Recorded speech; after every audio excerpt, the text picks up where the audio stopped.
안녕하세요. 나는 광우예요. 네. 네. 네. Welcome back 여기 to 와요. another 여기 episode 와요. of the Steebee Weebee Show, episode 100. 네. 아, 좋아요. 이거.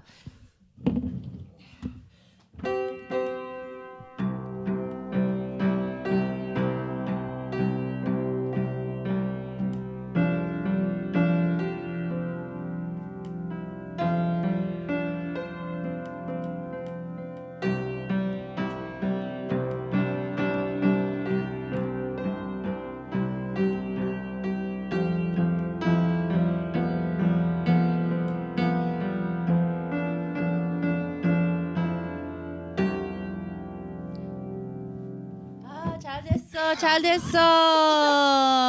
We have a very, very special guest tonight for our 100th episode.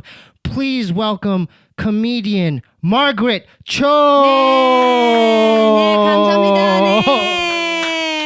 네, 감사합니다. 네, 감사합니다. 잘 있었어요? 네, 잘 있었어요. 네. 이거 좋아, 이거 집에 좋아요? 아주 좋아요. 네, 너무 좋아요. 이거 조금 해, 이거. 근데 아주 편안해요. 아주 편안해. 정말? 편안해. 편해. 편안해. 알았어요. 아주 좋아. 아주 편안해. 그 아주 very welcoming. 네, 이거 사람 미남이야? 이거 좋아요? 좋아요. 미국 사람 좋아? 미국 사람 좋아요. 네. 왜? 아주 좋아요. 미국 사람에. 오케이. 너무 우리 다 미국 사람인데. 네. 다 미국 사람이에요. 이거 잘 생겼어? 이거. 아주 잘 생겨서 아주 잘. 근데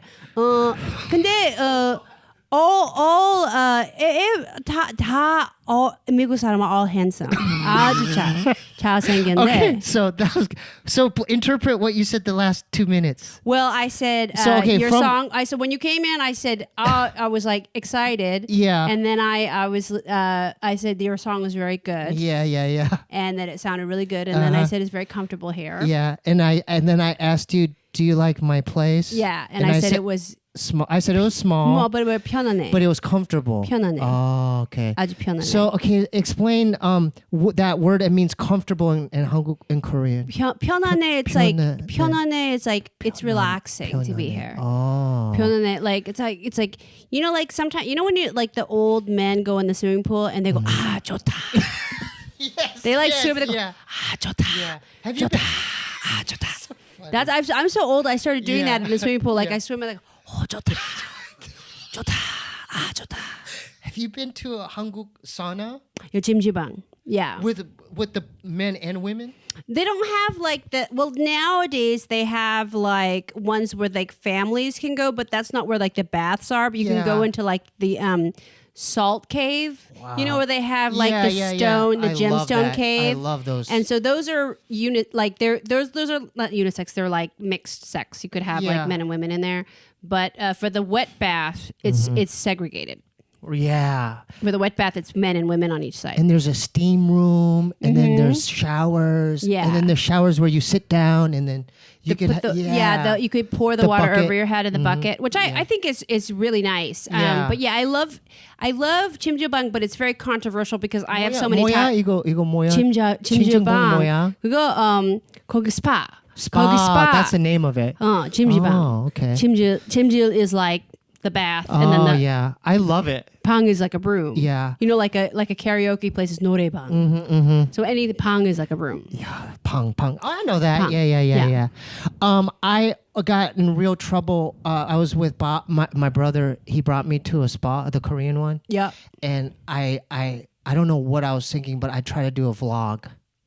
So I was walking through there, and then this one Hanguk 사람 goes, "야, 시키야, 이거 뭐야?" And then, so he said, "Hey, you little like, what are you doing, man?" Yeah. And so he like walked up to me, and like we almost got into it. Yeah.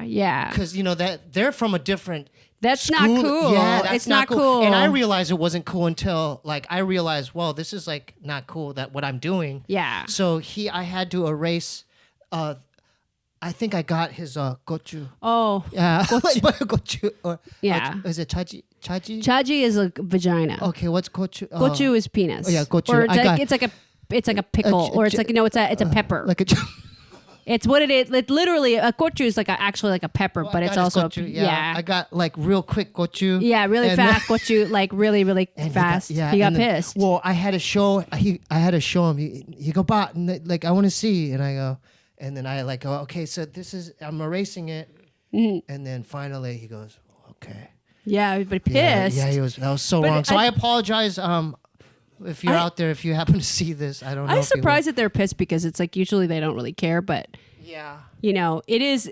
I guess maybe it's newer that people would go in there with the cameras and stuff because Yeah, that was wrong for me to do. Well, it's all right. I have get in trouble because I have tattoos. Don't you get in trouble for having tattoos in there? Oh my God! I was riding the red line metro, and we were at Wilshire, like near Koreatown. Yeah. And this Harmony. Yeah, how many?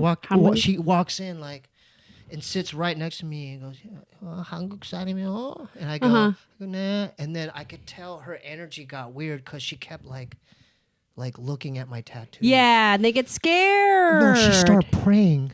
She Oh, was like, she was like this. She was like, "Oh, 이거 하나님." Oh no, it's so But I sad. didn't know she was praying for me. She was praying for She you. was praying for my soul. Isn't that sad? Yeah. It's so sweet. And then she came up to me and goes, "Yeah, 이거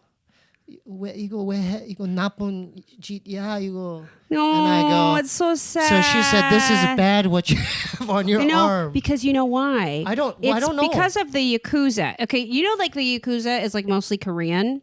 Well, Like, I thought it was a Japanese. well, it's the gang. Japanese gangs, but Yeah. they really hire like Korean people. The It's like Yakuza. Yakuza is like a lot of Yakuza are I actually did Korean. not know that. Yeah. Oh. And so then they came into Korea and rebuilt the country from organized crime in 1950 when the Korea was like decimated by the war. Yeah, yeah. And so a lot of like the Yakuza, you can know them by tattoos because they make you get tattoos. And so that was how they would like see if you were in the Yakuza if you had tattoos. So everybody from that generation assumes you're a gangster. You're in a gang. Gangpe. That's what they call it. Yeah. Gangpe. That's what my Gangpe. mom used to call my dad. Gangpe. Yeah, he's a gangpe. Gangpe. Is he a gangpe? Well, he worked during in Korea. My dad to get his hustle, he would shine shoes. So he would see the ships come in. Yeah. And then he would go down the harbor and then like shine their shoes. And Yeah. he also like punk guys for their money and stuff. Like he was poor. Yeah. So gangpe means street hoodlum. Yeah. Gangpe is like it's just Yeah. like gangster but straight hoodlum, but it's like it's bad. Well, like that generation, like my dad. Are they from Seoul? No, they're from Busan. We're like the fish people. We're like the there's a dirty movie, fish Train shreds to people. Busan. They're all zombies. Yeah, It's zombie all movie. zombies. Have you seen it? Yeah. It's really good. It's really good. Yeah. It's all Have you zombies. seen it, Bryce? So check out It's Train really to good. Busan. It's all. I love when the baseball players get it. Oh, They're yeah. all the baseball players. Yeah, It's so that cute. was awesome. But Explain what Busan is in Busan is like Korea. it's like shitty fishing village town. It's like a big city, but it's just like it's where a lot of shady shit goes down. Like I was just in Busan 3 weeks ago. You were just and there? Yeah, and I was coming through. What were you doing over there? Like I just was coming through to go from Japan. So I was like I'm going from China to Japan, and so I had to go through Busan. And the thing that happens in Busan, there's all sorts of weird like drug activity that happens, or like weird like shady like duty free stuff. Like there was just weird stuff happening like at my gate. Like all of these Koreans were like had these bags, but they were filled with like cosmetics that they were taking off the boxes and throwing out the cosmetics and putting other cosmetics inside. So it was really weird. This is like in line of like That's weird. To get on the plane. And then I got to This is at the airport? at the airport, like in the line to get on the plane. That's They're doing all sketchy. this weird, sketchy, Yeah, duty free, yeah. like bait and switch. all these Koreans. And then when I got to Fukuoka from Busan, they're like, oh, you came from Busan? Okay, come in here. They actually took me behind into like a room. To pat you down? And no, they like took off my like clothes and like looked in all of my stuff because they're like Koreans are bringing drugs in. Oh, and then your tattoos didn't help. And they were like, oh, you're shady. Pretty sleeved up. I'm really like tattooed. I saw you, like, I saw, I didn't, I have a you lot. have more than I thought. Yeah, I have a lot. She's got a lot of ink. But I got really searched, like, you know, because Koreans are shady in Busan. They are shady. Koreans are kind of shady, huh? Koreans are shady in general, but especially in Busan. Yeah. My dad's had 8 strokes. Oh, okay. Like, why do so many Koreans get like heart attacks or strokes? I think it has stress, you know, and smoking. 담배 피우고 하고 술 마시면 beer. Also, I think that stress is a big motivator to like, you know, any kind of like disease. Yeah. But you know, my family, we usually get like weird diseases, like what? Other than like my grandfather died because he couldn't swallow anything. So that was a weird one because he couldn't eat and he couldn't like. I think he got really dehydrated, and so that like his like, you know, like his all the peristalsis wasn't working, and that was a weird one. My dad has the same thing. Oh, really? Right now, can't swallow. He can't eat. He has a tube. That sucks. Yeah, that's terrible. Yeah. So he can't talk either. Oh. So when I come visit him, he's like, oh, that's really sad. That's hard. So my mom's just a warrior. Yeah. Yeah. You know my brother. Yeah, of course. We all look up to you. Anyone who's seen comedy or has just had a television in the 90s knows who you are. Like if you're Korean, you're like, that's it. That's the one. But I'm worried because my brother's doing well, but I'm worried about his health as well. Well, you know, I think that it's smoking really is, you know, not the best thing. Yeah. I think for Koreans especially. He vapes now.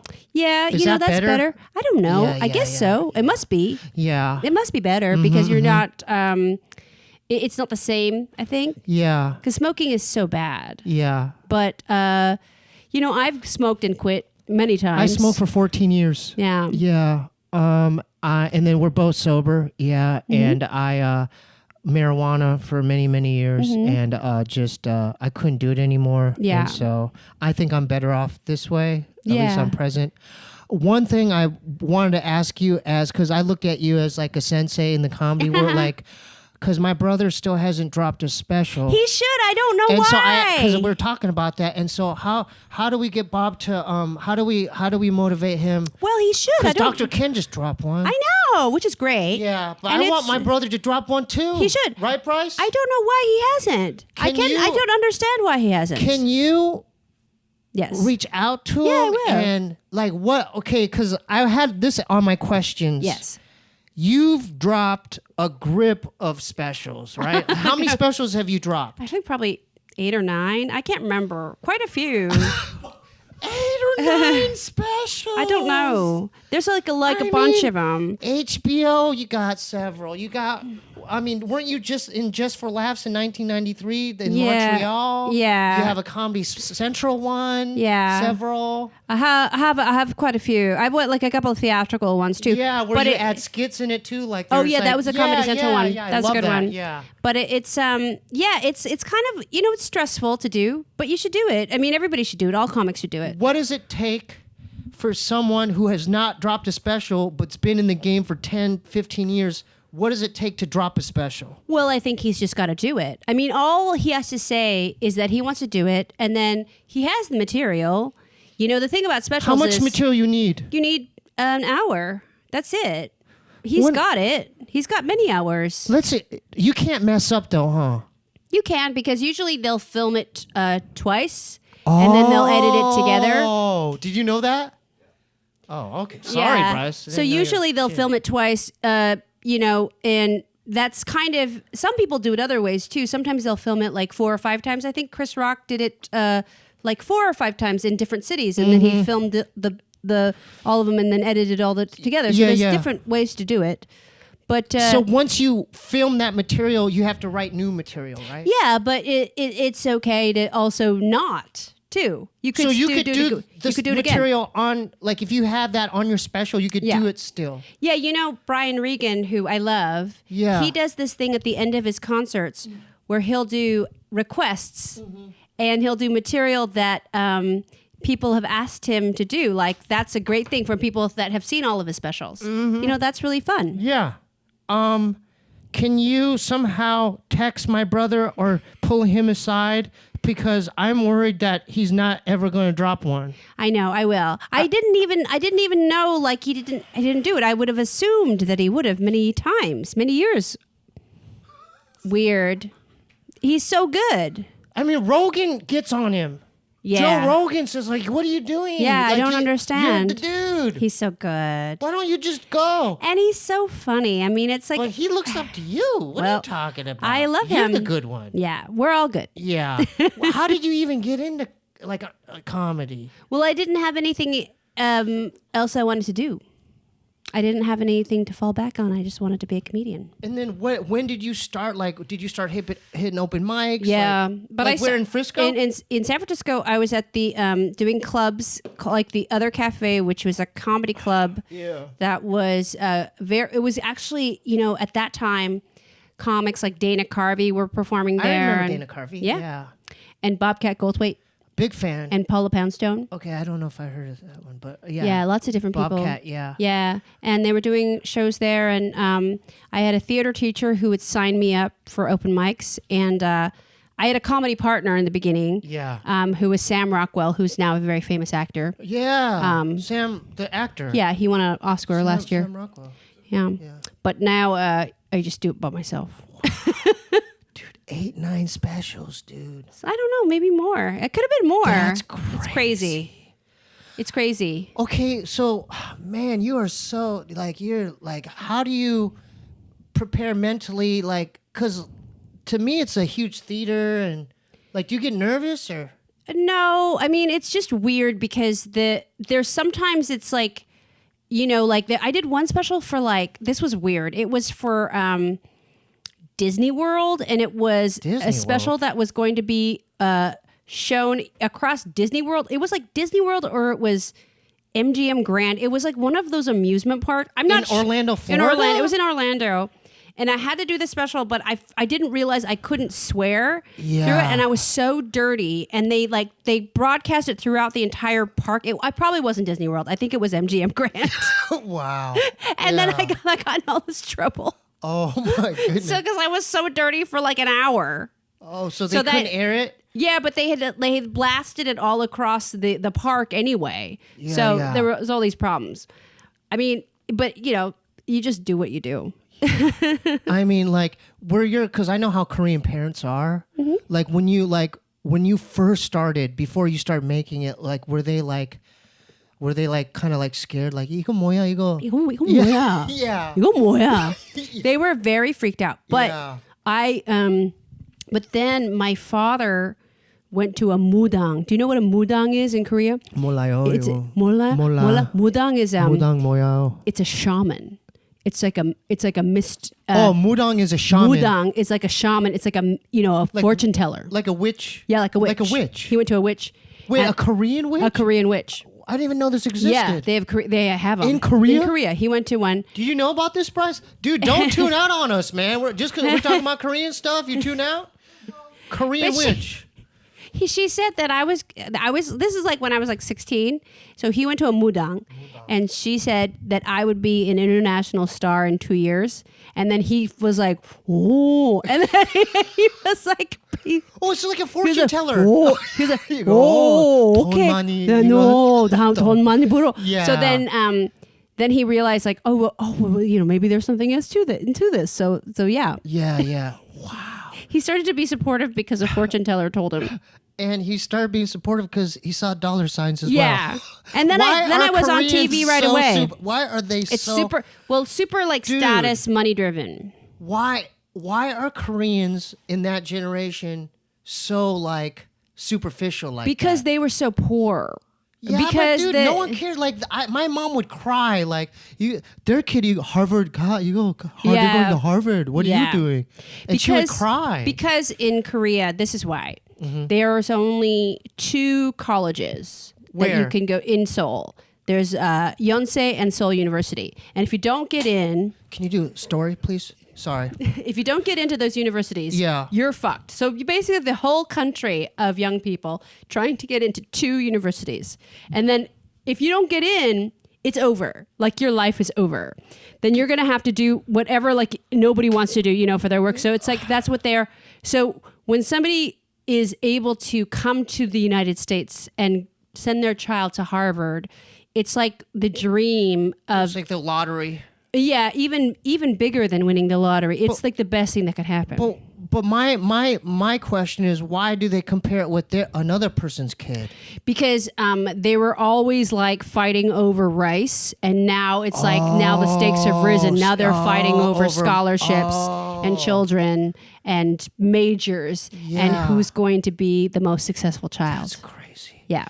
Don't you think that kind of pressure on a kid, especially nowadays? Yeah. Like that dude, the Korean kid at Virginia Tech. Yeah. He just snapped, man. Yeah. I mean... So don't you think that has a lot to do with the parents? Because I think the that media didn't spin it that way. Well, that has a lot to do with also the way that Koreans and Asians in general don't pay attention to mental illness. And they don't catch it right away. And they don't encourage you to get help or get, you know, take medication. Yeah. And get counseling. You know, they really look down on people reaching out for help, or they just shut down. They're like, we don't know what to do. Yeah. You know, we're like, we don't know how to handle this. We're just going to That's crazy. Like lay off and not do anything. That's not a solution though, is it? No. It makes it worse. It makes it worse because then they just shut down, which is even worse. When that happened too, I mean, he was Korean American. He was American. He just happened to be of Korean descent, but he was an American kid. Yeah. But even South Korea is like, sorry. Oh man, I mean, it's a tragic event. But even Korea was like saying like, we're sorry, but I think most of it was really about Koreans' denial of mental illness and trying to face it. You know, I agree 100%. And another thing I noticed is the parents didn't even get interviewed.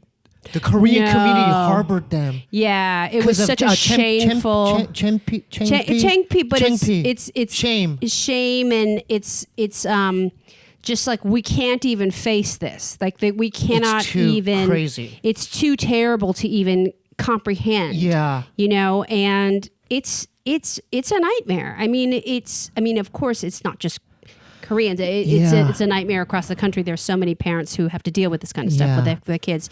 But it's really that situation was very terrible. I'm not an advocate for drugs or weed, but for that kid, Cho Sung-wi, for his particular situation, I think if he smoked like some good chronic, or like you know, like he smoked a blunt and like. Maybe he wouldn't have done it. Like he would have like chilled out, or if he was like into skateboarding, like if he was into an activity, or like he had one good friend. If he could channel that into something, or if he had gotten the proper medication, you know. So he was psychotic. I think he had a chemical imbalance that was causing him to have very, you know, disturbed behavior. Yeah. And so if he had gotten the right help, you know, that or maybe, if he had a girlfright. Yeah, I mean, I think a lot of his anger was very, you know, incels. No girls. Yeah, incels. He was an incel. Incels, dude. Like now we're gonna be on the incel tip. Because I just discovered this on the internet. Yeah. And I tried to convince Bob that we're both incels. You're not. No, I don't think like so. I'm 5'5". I'm short. You know, I'm short, and I'm not a Chad. A Chad is like the opposite of an incel. It's like, he might be a Chad. You're a good-looking tall guy, huh? Yeah, but yeah. What's that, Bryce? Time for that?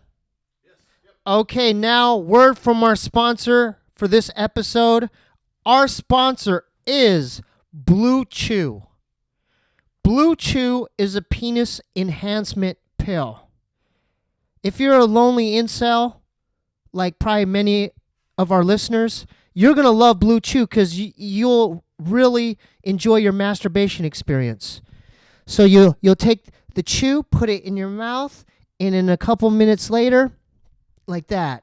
And then you could actually have more fun playing with this. So you could have a blue chew pill and then actually have hours of enjoyment using a toy like this, and you'll really enjoy it even more. Okay?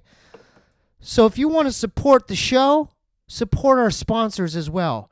Go visit Blue Chew, BLUECHEW.com, and get your first shipment free when you use the special promo code Steebee, just like the show, STEEBEE, to try it free. You can't go wrong. Blue Chew is the better, cheaper, faster choice, and we thank them for sponsoring the podcast, ladies and gentlemen. Okay? You'll have fun, and you'll be rock hard. Thank you. All right, Margaret? I think Chad is more of a state of mind than it is a physical type. Really? I think Chad is like, I mean, look at like, the size is never really a precursor of attractiveness, I don't think. And I don't think that it necessarily signals whether somebody's going to be, have like some sort of like sexual prowess or, I don't know. But yeah. I feel like incels, from what I understand of it, is it's a lot of men who are very afraid and unable to break out of the fear. That's crazy you brought that up, because when you said that last statement, I thought of one kid and one kid only, Elliot Roger from Santa Barbara. Mm-hmm. He was half Asian and half white. Yes. But you guys heard about this kid?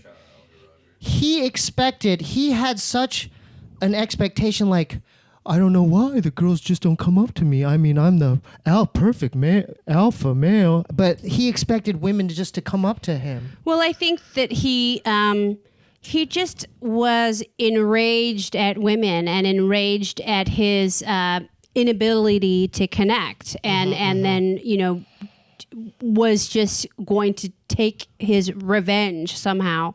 But I mean, that awkwardness and that fear that come around, like, building relationships, I think that's natural to everyone. Nobody is immune to those feelings, but I think sometimes people get really stuck in that. Yeah. I think that he had a hatred specifically towards pretty blonde sorority girls. Mm-hmm. And so when he did his rampage, he didn't even get any sorority girls. He knocked on you heard about this? He knocked on the sorority thing. They didn't answer it. And then he shot at two just random girls on the corner. Mm-hmm. And so I'm like, well, why? And then he drove his BMW to that major street, Isla Vista, whatever, and then just shot at random people. Yeah. So I just don't understand, like, do you think that was a mental illness as well? Yeah, I think definitely. I mean, it's like a mental break. It's a bunch of things. It's that, and it's access to firearms. It's easy access to weapons. It's the kind of isolation that makes you feel like you can kind of do anything like that, And then it's also the people who've done it before him. There's been a lot of instances of that. So when that kind of stuff happens, it causes this chain reaction where people think this is a solution now. I can actually do this. Yeah. I mean, I felt that kind of pain as well, like in college, like, of course. I'm alone. I'm alone in my dorm room. Yeah. Oh, and then but it's like, I had never thought about doing that. No. And I would just be like, I want to write a poem. I want to write a song or it's like something. You find ways to cope with it. And then as you get older, as I'm in my age, now I'm like, I actually like to be alone. I prefer it. Yeah, I prefer it. Well, I have a girlfriend, but I like the alone time as well, like just so I could write and do your thing and spend time with yourself, which is very. I mean, it becomes rare when you're older. It's weird. You get less time for you. Yeah. So do you think that? So how? What's the solution here? Like, because there's going to be more. It freaks me out even more if it's an Asian kid. I'm like, it hits home. Like, yeah, because it's like it's very hard because of all of the pressures that come with being Asian. There's all these built-in kind of neuroses that exist already. So it's tough. Yeah. Do you think that if those two cases went for Asian girls on campus, it'd be because they always went for the blonde or do you think that maybe that would have been better? Like, I don't know. I think maybe it's just what what it was is that they had kind of built up an expectation or imagined a scenario that didn't come out the way that they wanted. Yeah. And so they weren't allowing for this possibility to, happen, or, maybe they just thought about it too hard, or the awkwardness made them like too ostracized. There was something going wrong. Like in their mind. Mm-hmm. Yeah. The inability to connect. Yeah. It's hard. If I were them, I mean, because technology's so awesome now, I would just, it's probably easier to be an incel in college because you have the Xbox, you have PlayStation, you could play video games. Right. They could actually make a living on Twitch, Yeah. So I would transfer that frustration. I'll be like, you know what? Okay, I can't get any girls, but I'm going to stay in this room and get good at War of Warcraft. or whatever that money, is, dude, right? And that's a right, that's a pastime. Yeah, for sure. But we didn't have that because this was in the 90s for me. Mm-hmm. But it's just interesting. Yeah, I didn't think we'd be talking about this, but it's something that has fascinated me, and I feel for them. And I feel like that it's not that bad. That span of time is so short. It's a life. There goes life beyond that. You're not going to be in college forever. No, and those feelings are so strong at that age. People have such intense emotions, and they don't hormones. Their hormones, and it's surging, and they don't realize that it's kind of like it's a short time that you're going to be that way. I just masturbated. I mean, yeah, that's creative. I just. Because you masturbate and then you're like, oh, then okay. you forget. Yeah, you fall asleep. Normal. Yeah. I just masturbate. Yeah. But that's just me. That's, that's your productive way to deal with it. I don't know how productive it is. Yeah, it is. It's good. It's productive. You think so? Yep. Yeah, this is great. I can't believe Margaret Cho's in here. Yeah. I was tripping out. I was like, this is our 100th episode. And I'm like, man, that'd be great. It's awesome. Margaret Cho to get on here. You were on a show in 1994, All American Girl, and everyone in the Korean community, everyone knew about it. Like, oh, there's a Korean on TV. There's a Korean on TV. She's on ABC. Yeah. And so, can you talk about that experience of auditioning for it? Well, it was. I created the show. You wrote it? I wrote. I was not the writer, but I was one of the creators. It was built around my persona as my stand-up or whatever, but it wasn't really exactly. It was just created around me. So I actually did an audition for it, which was good. But I did the show, and it was very hard because. In what ways? It was the time. The time was right after the riots. So the Korean community was really paranoid of having images of themselves in the media. And they didn't like me because I just done a comedy special for HBO, and I was so rude and so dirty in my special. Good. You're but breaking stereotypes. Koreans were just appalled. All What these did they moksanims were like, oh no. They were really appalled. What do they want? They wanted a guy. And they wanted maybe somebody who was more of an upstanding citizen, but I was just so dirty as a comedian. That's why we all loved you. Yeah. But it was the young people who did, but not the older people. Yeah. They were really furious. So it was hard to get support around the show because there were so many people who were just really against what I was doing. But what's great is all those people died. So now I'm the elder generation now, which I'm very happy to be, which is good. Yeah.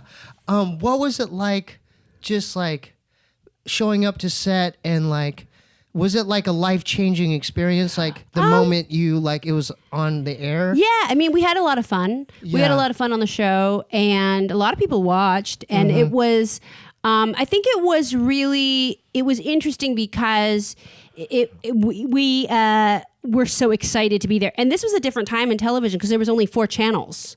So if you think about it, this was before NBC, cable. ABC, CBS. Fox. And Fox. That was it. That's it. And this is before the WB. And the CW, and before cable really took off. It was one of the main things. It was one of the there was paid cable. Yeah. But there was and there was a little bit of MTV and stuff, but it wasn't what it is today. Yeah. There wasn't as much programming on the rest of it. Yeah. So it was a very big deal to be on one of the big channels. I mean, what's it like being a Korean American on a major sitcom?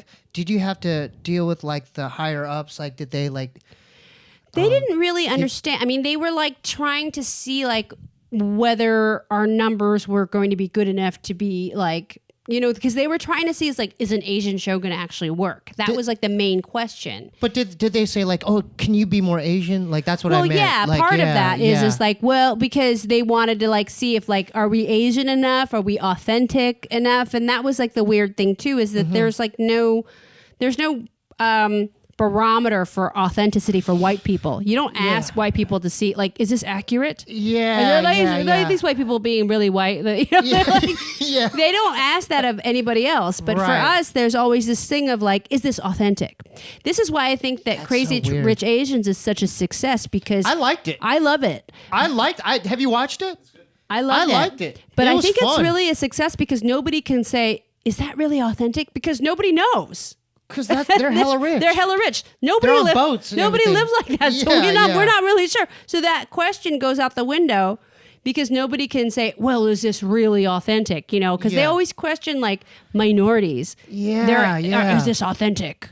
You know, like, and that's like a weird thing to ask of people who are artists. Like, of course it's authentic because it's our story. Yeah. But to ask sort of like for verification is a strange way of like saying, well, does this legitimize your existence? I don't know, because we don't ask that of white people. See, this is like my thing now is like, let's ask everything of white people that they have asked of us. See, guys?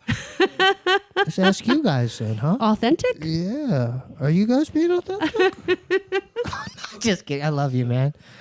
That's so awesome, man. Like, and then like, as far as your other, like, who did you get inspiration from as far as your comedy as well? Like, who'd you look up to? Like Carlin and Harlan? George Carlin. Carlin? Yeah. Oh, I love George Carlin. Yeah. He was great. He was a great guy and also a great comedian. I love Richard Pryor. I really loved, I love Paula Poundstone. She was really amazing. Then, I mean, I always loved Jerry Seinfeld. I loved Rosie O'Donnell. Yeah. Oh, she was really cool. She did stand up? Yeah, for years. She was a big Rosie stand-up. O'Donnell did? Yeah. Did you know this? She was a big stand-up. Yeah. So she gave me a lot of jobs. Yeah, she helped me a lot. Like, back then, like in the 90s, early 2000s, late 90s, like, were you at the Comedy Store? Or I was at the Improv mostly, and then I was on the road a lot. Yeah. And then I was at Largo in the 90s. That was poppin', huh? That was poppin'. That's like near Melrose? Yeah, That was Describe what Largo is to the viewers. Well, Largo is sort of like the alternative scene of comedy. So you would have all sorts of alternative comics. But I love that. And but it was... LA was really amazing to just be doing comedy in the 90s. Didn't Janine Garofalo? She was a big part of that as well, right? Yeah. She's great.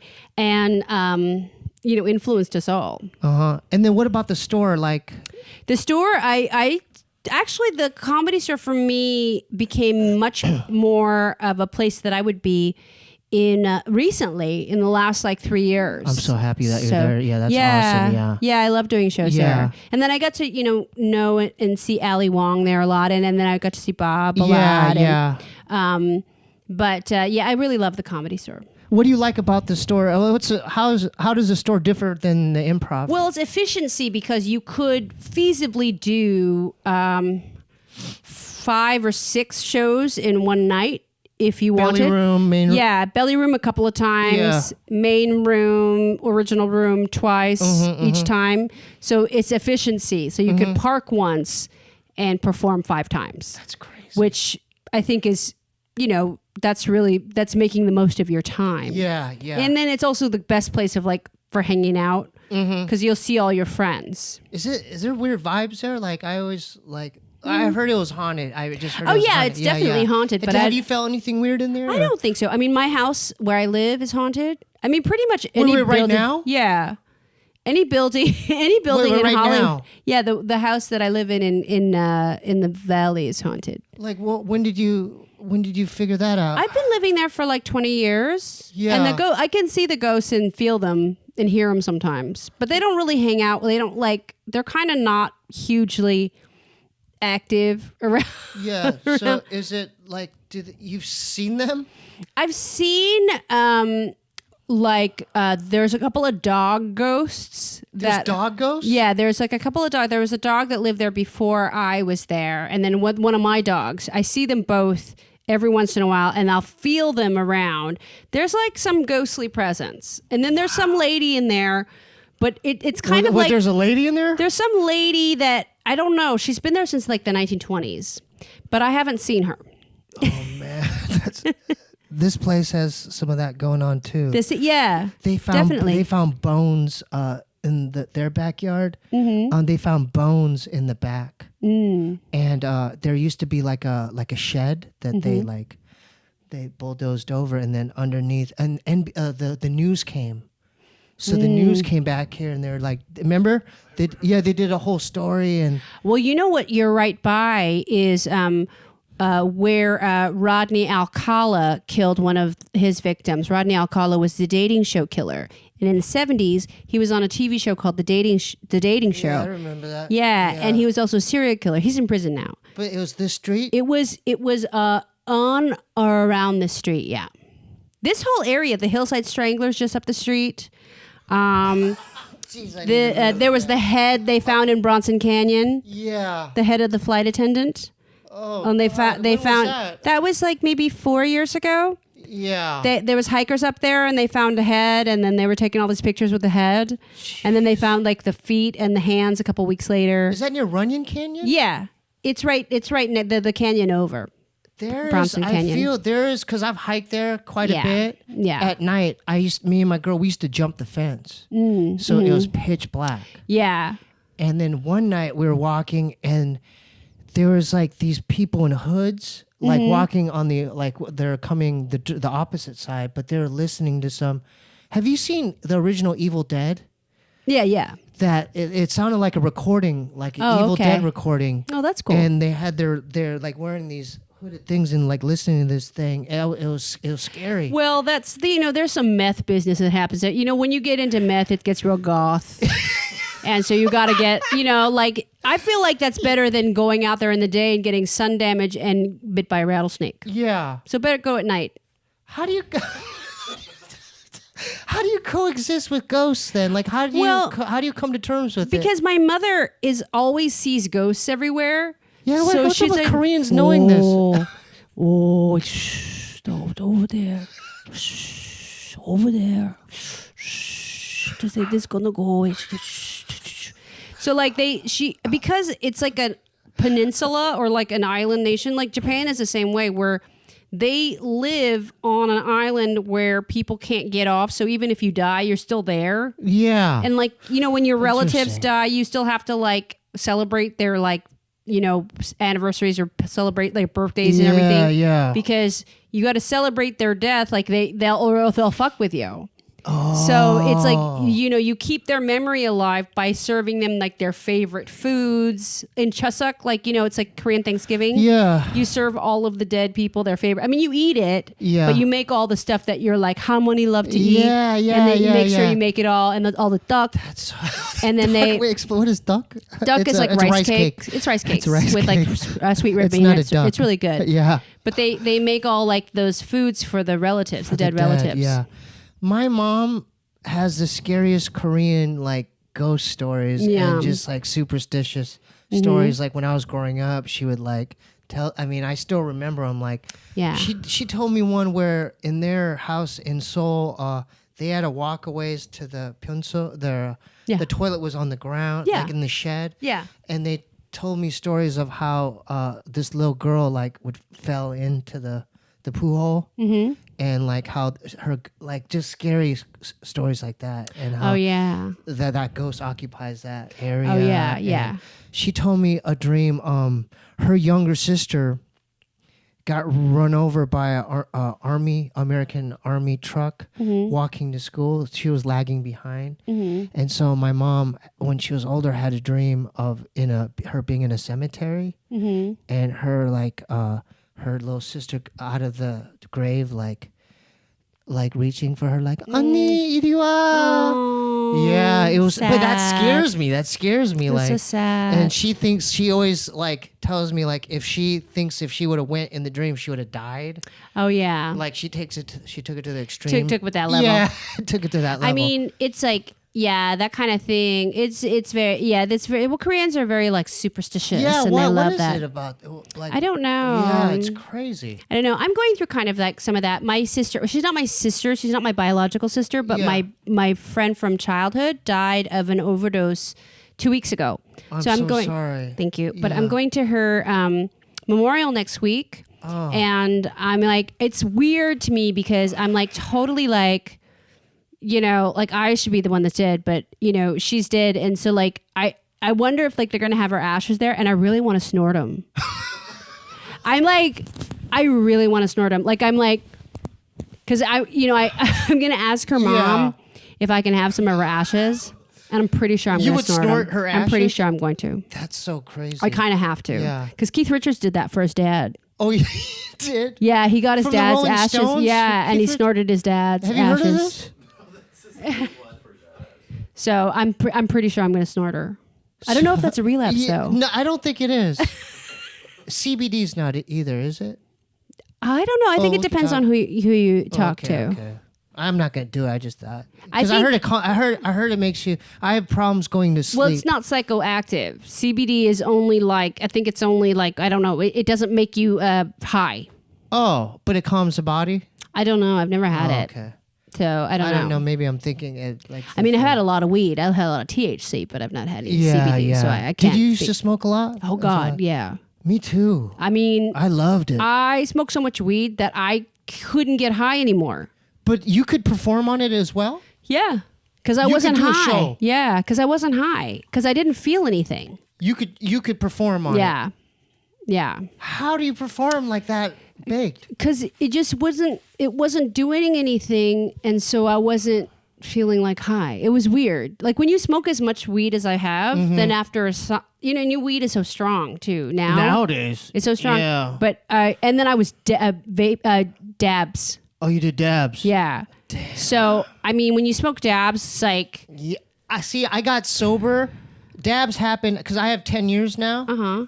And dabs was already happened after. I was already sober and like the dab thing happened. What's that like? What's that it's like? fucked up. Explain that. Like, is it It's a like, vape thing? Or? Well, no, you have to like heat up like this glass or whatever like thing to make it like red hot. So you need like a blowtorch to get it as hot as possible. Have you guys dabbed? It's like smoking crack. And then you get like a little piece of the dab, which is like a waxy like oil or whatever. It's it very resin? sticky. It's resin, pretty much, but it's like super purified. And then you dip it on there and the white smoke that comes out's pure THC. And then if you ingest that smoke, if you can get it down, it's so harsh that it just makes your lungs on fire. But if you can just get it down, you will get such a magically like transfer of THC just straight into your bloodstream. Like it's so strong that you're just fucking high. Like it's crazy. It's crazy. The camera guy's smiling the whole time you're. But the hard thing is the whole time getting you're it talking. so your body doesn't reject it. Like so immediately, Yeah. like the smoke is so dense that your lung sees. Because it's like, I can't, like your lungs are like, I can do it. You know, Yeah, because yeah. it's like that white, pure, like it's like a ghost entering your lungs. Because it's so white and Yeah, so yeah. dense. And How so, much more higher do you get doing dabs? Oh well, it's there. You Is it a can't even. different You level? can't compare. Jason, it's You more of a can't- high. You can't really compare it. I mean, it's not even like eating it. You know, like edibles get you super high, but it's Oh, different. I almost got fired from Amoeba eating edibles. Yeah. I couldn't. They asked me to come to the cash register. I didn't know what to it's- put in the register. I was It's like that, but you have more control over your body. yeah. You're high, but you're not like debilitated like edibles. Because edibles are like yeah, it's like crack. It's like a rush, but it's also like a familiar rush because it's weed. Yeah. So it's, dabs are one thing that I'm like, kind of miss it because Man. The artistry of like getting also like a dab rig when you get like a crazy rig. Wait. What's a rig? A rig is like your bong, like a dab So there's pipe. a dab bong. You have to have a specific kind of rig that has a nail, which the nail is like the superheated element, and then you put the wax or whatever oil on the nail, and then it's like it has to be red hot, and then it just goes white smoke. And all of the dab rigs are quite inventive because you have to invest some money into it. Yeah. They get dirty pretty quickly. So where do you get dab? Like where do you just walk into a marijuana dispensary and then they'll have it. And then do you buy a gram? Like you get it through grams? Yeah, I guess. Yeah, you would buy it in the same way. It's like shatter. Yeah, but you buy it. It's more expensive than how much weed. How much more than just like a nugget of weed? It's a lot more expensive. It's a lot more because it's so concentrated. It's so super concentrated because you're basically just getting the resin. I mean, you're getting the THC from. It's like almost like no plant element. So no plant material. It's 100% psychoactive THC. What would happen to me? I used to get paranoid on weed, but what would happen to me after 10 years of sobriety and I did a big dab hit? I don't know because I think it really affects everybody differently, and I don't think you would get as paranoid. I think paranoia builds up over time. Yeah. When you have more of an awareness of how this affects you, I think you would just be high, and then maybe the paranoia would come a little later. I don't know exactly. For dabs, I didn't find that paranoia was an issue because people were way too high to even think about it. Oh my God. So dabs, man. Dabs are next level. It's next level. God. Man, maybe I got sober during the wrong time. Dabbing with a gravity bong, which I haven't done. What's that? What's that? I know what a gravity bong. I actually had a good gravity. I had like a mini gravity bong. Yeah. You made it? No, it was one that I bought, but it was one that it was like weird because you would just like flip it upside down, and it was like kind of like a weird gravity bong that was almost like an hourglass. Yeah. And you would just tip it over, and then the water would come up, and it's what they use the water to shove the smoke down your throat, and it's different. Yeah. But the thing about the gravity bong that's not good is that it uses up so much weed. Oh, it does. So one hit is a gram, and that's not. It's not economic. Wow, dude, the marijuana game is so different now, huh? But it's also the same. Yeah. You could just smoke it. I mean, plus if you've been sober for a long time, if you smoked it now, you get so high anyway. Yeah. The dab would just be like way too intense. Yeah, you'd fall asleep. Yeah, I think a normal like Kush. Just a hit would just knock me out. Yeah, I think that like dabs would just fall asleep. Yeah. So are you guys big dab guys or what's the deal? He loves dabs. It's like the camera guy was smiling the whole time. The camera guy was like, you can't go back to smoking weed when you have dabs because it's like there's just no way to go back. Yeah. Because it's like nothing. Weed is like nothing. And I don't know what I'm talking about, but it feels like it's better for my lungs. It is.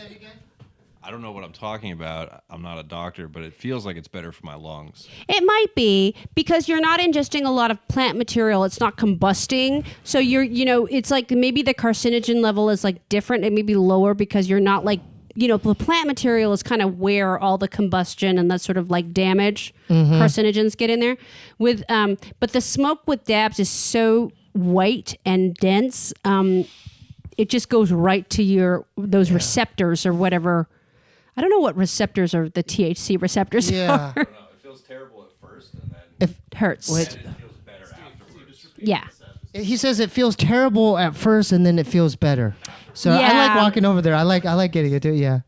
Okay. It's definitely, it's something that I came to late in my pot career.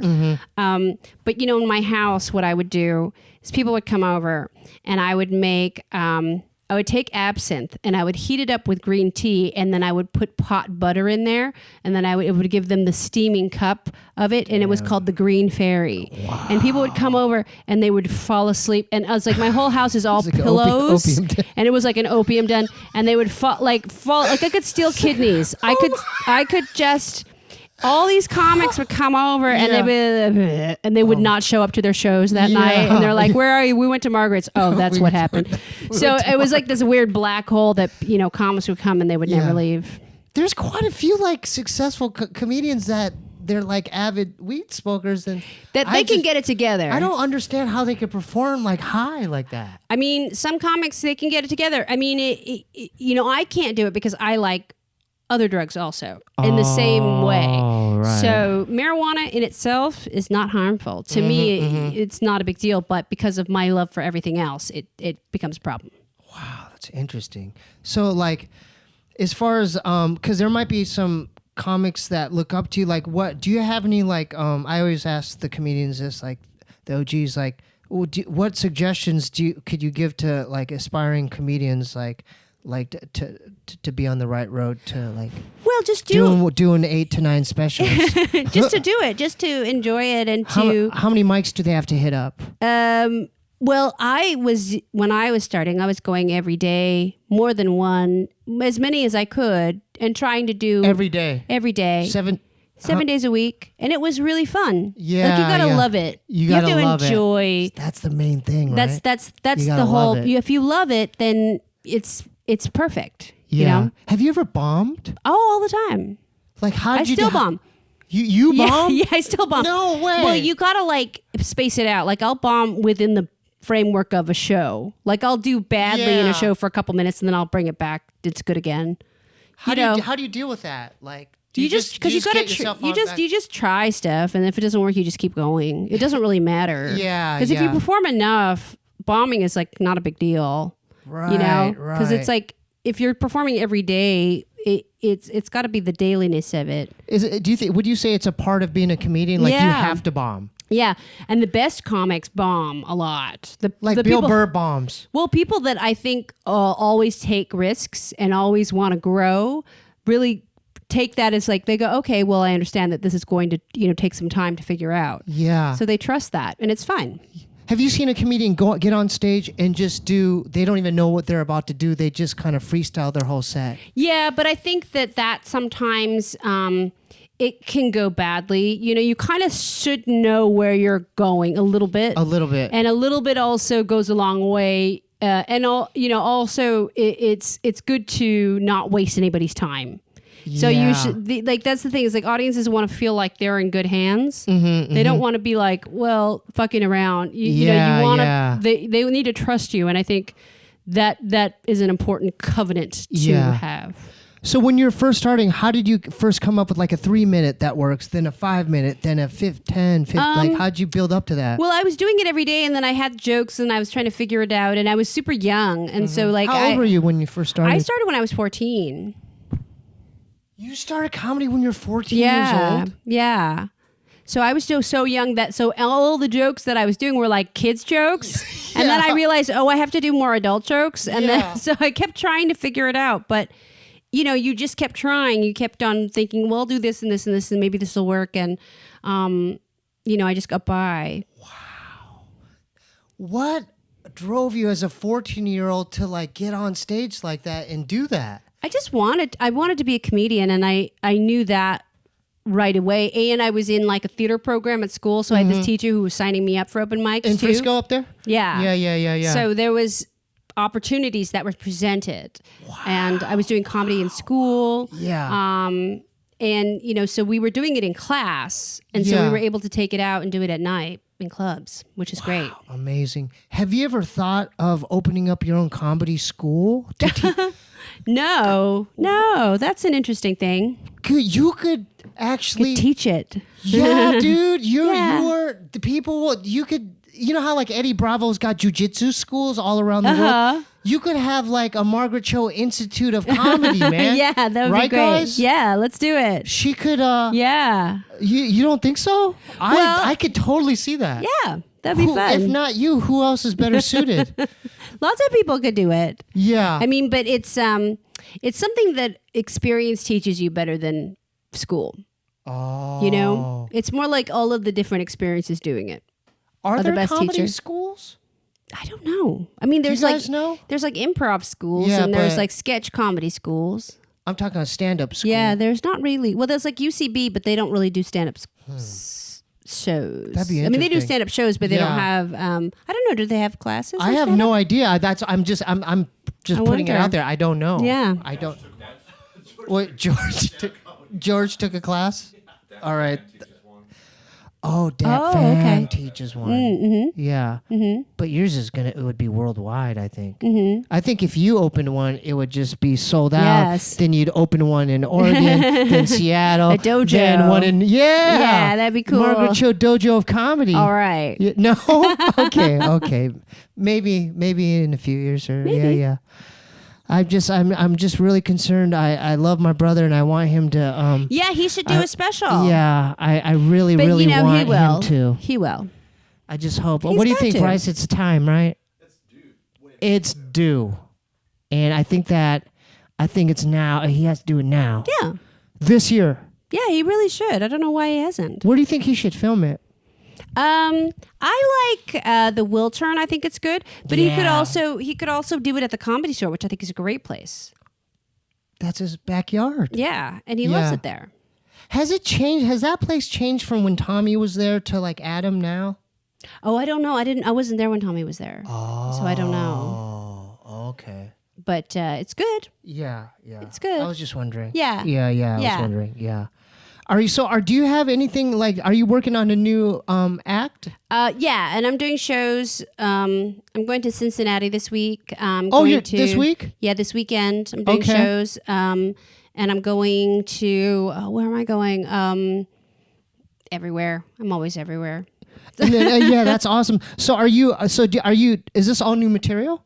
Yeah, I always try to do like new stuff, and yeah, I guess so. Yeah, over time. Yeah, That's so cool. It makes me happy to know that like you're still doing it. And it's like, you got to. Wow. Yeah. And so are you, as far as, because you've done so many, are you going to be, the trajectory, is it towards a new special too? Yeah, but I think I am going to do one later because I've done some, and then I think I might do. Well, I'm trying to do a theater show for something else, so I might do that first, and then do another special. You do music as well, right? Or Yeah. like, can we talk? Can I ask about that? Like, what kind of music are you? Well, this last weekend I sang. I sing with an orchestra, which is very special. So Yes. this weekend I did with the Red Room Orchestra in New York. We were at the Symphony Space, and we did the music of Twin Peaks and the music of Wes Anderson films. So I mean, it's cool. You can't get much better than that. Yeah, it's really cool. David Lynch, and then Wes Anderson. Yeah. I love his work. Yeah. I sing the Roy Orbison songs, which are really hard to sing. Yeah. But it's fun. So is it going to be recorded? Where could the viewers listen to these albums? I don't know. Because it's live and it's with the orchestra. For me, it's just like Performing. Performing with my friends. And, it's like these sort of very highbrow events. We did it at Sketchfest in San Francisco. And so then I joined them again for this. Yeah. So yeah, I don't know, but it'll be out there. We should probably make a record at some point. Yeah. Because, Yeah. dude, wouldn't you guys want to check that out? It's very cool. Yeah. It's very cool. So, singing, comedy, is there something? Then sketch as well? I don't really do sketches. Oh, but you had a one-woman show, though. Well, yeah. But that's more like... Yeah. It's actually just stand-up comedy, really. Oh, okay. Theater stuff, yeah. God, that's awesome. How we doing on time, guys? Good? Did we reach an hour? Yeah, Hour and 2 minutes. I think that's good. Can we? So, is there any way we could? Bryce, do you want to ask her something? Start with Jason. You always start with me. I want to start with Bryce. What are you looking forward to? Where do you want to take your comedy career? Is there anything outside comedy, music, entertainment? You think is more Good question. artistic or Nah. Bryce asks, is there anything outside of a comedy that? Yeah. Other stuff? Gosh, I don't know. I think that I would love to create a men's clothing line in Japan because they have the best hype beast. Like I'm kind of like a secret you're the hype hype beast. I'm like a secret hype beast. Yeah. But only in Japan. Yeah. So I'm super into these Japanese lines like Neighborhood and Mastermind Whoa. and of course Bape and like Yeah. all that kind of stuff. So, but I'm like, I want to create like my own, but for Japanese men. American influence. Yeah. It's like the American influence. Like they have these like American like reproduction clothes, like the real McCoy. So I kind of want to go in that vein, but like specifically to for a Japanese male audience, and I want everybody to look. Why Japanese? Why the Japanese Well, audience? it's because it's like the aesthetic is just so perfect. Like it's just like and then of course if it's for the Japanese audience, it's actually for Japan and Korea, and for Europe, and I mean it kind of filters out from there. So if I did because I've done a clothing line before, but if I did another one, it would be for men in Japan, and they would all look like Robert De Niro in Cape Fear. Nice. I love that movie, by the way. Great movie, but it's like a great line movie. devoted to looking like you could be hanging underneath somebody's car. Yeah, leather. Have you guys seen this movie? It's really good. Jason, did you have a question for Margaret? Like, who were your influences when you were like 14? Yeah, where your Oh, that's a good one. Did you?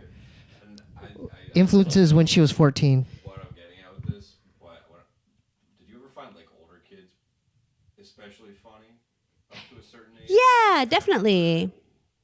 The kids who were like any age older than me, I always thought everything that they said was hilarious. And cool. Yeah. Like older kids were always really funny, and yeah, for sure. And also like, well, the comics that I liked. I really love David Cross. David Cross as a stand-up comedian, he was like everybody's hero. Like we loved him so much, and he would just do these things that were just really ridiculous and crazy, and we would really, really laugh.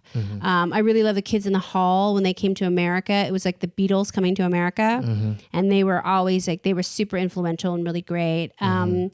I always like worship Wanda Sykes. Like she was to me like the ultimate who to be, like I wanted to be like her more than anybody like her. She was the best. So yeah, lots of people, but yeah, a little bit older than me would be like Kids in the Hall, a little bit older, Bobby David. But yeah, like the absurdist stuff is always really fun. Wow, interesting. Yeah. I like that. We had fun. Our 100th episode 네. with 감사합니다. 잘 Thank 됐어. you. 네. Thank you. 잘 됐어. I was so nervous. I'm going to pray for Yeah. you. Okay. That's our 100th episode. 네. I have to shout out. Oh, before we end, can you plug, what's your Instagram? Instagram is Margaret_Cho. CHO. Margaret, MARGARET _CHO. Okay. There's some funny photoshops in there. Okay. Yeah. So definitely check that out and Yeah. follow. And then your face. Do you have a website as well? MargaretCho.com and it's at Margaret Cho on Twitter. Okay. And then Facebook, Yeah, everything, yeah. Everything Margaret Cho. We have a lot of new patrons on our Patreon this week. I want to shout them out.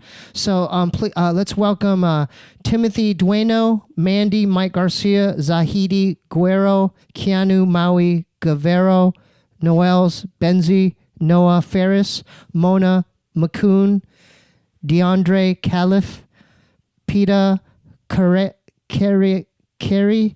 Clark McKenzie, and my man Ted Padulo.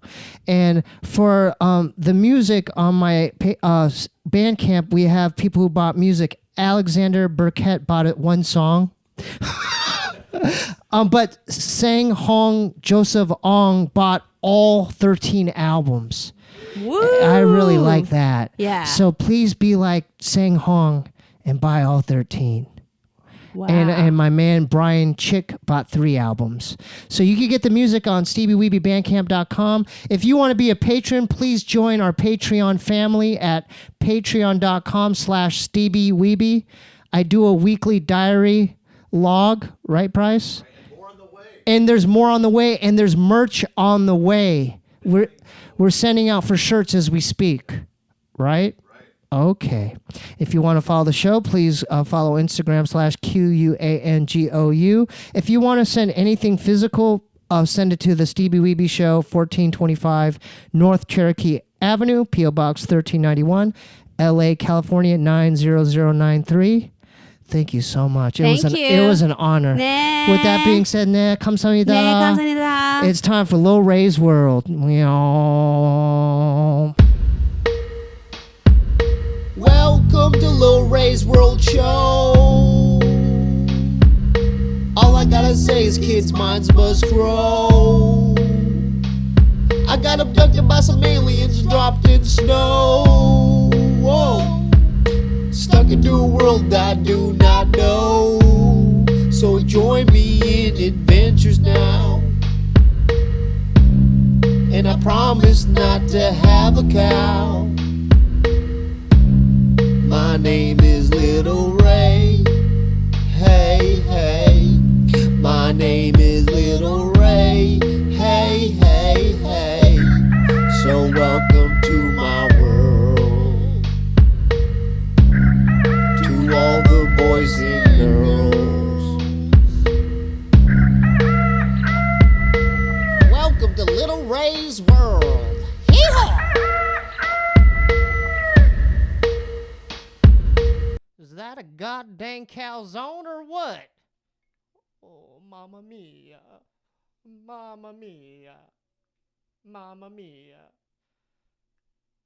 Beep, what the hell is he talking about and why does he keep saying mamma mia? Beep, beep, beep, beep, beep, beep, beep, beep, beep, beep, beep, beep, beep, beep.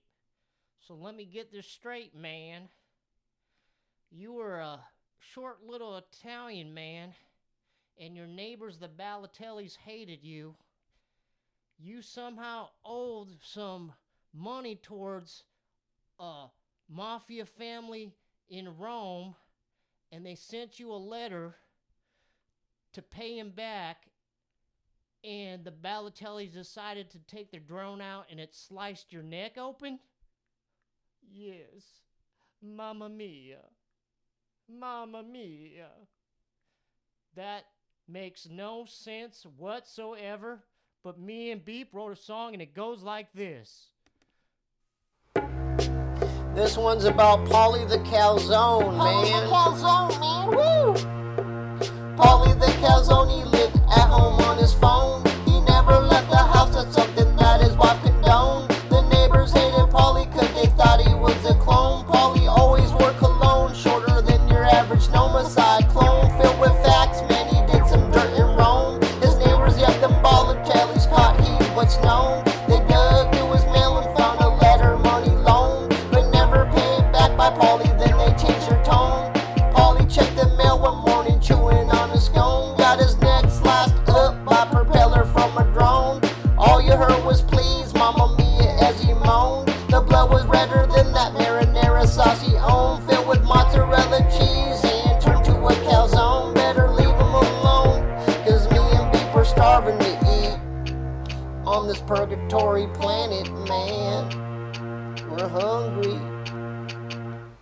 Join us in 2 weeks, man, for another episode of Little Ray's World.